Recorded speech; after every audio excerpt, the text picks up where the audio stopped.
Sa i përket hetimit të pastrimit të parave, në vitin 2020 është organizuar gjithë puna në prokurorit përmes krijimit të seksioneve të posaçme pikërisht për hetimin e këtyre veprave penale. Sot në 7 prokurorit kryesore të vendit kemi seksione të posaçme dhe ndërkohë në prokurorit e tjera kemi prokuror të dedikuar për hetimin e këtyre veprave penale.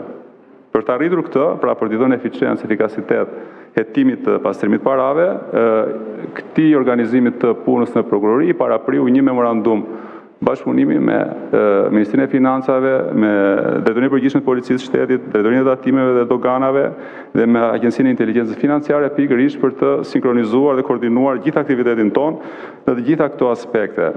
Atëherë mua më duhet të them që ka ende shumë për të bërë në këtë drejtim. Nuk mendoj se situata është e kënaqshme, ne presim më shumë kontribut nga Drejtoria e Tatimeve sa i përket referimit të veprave penale që lidhen pikërisht me pastrimin e parave.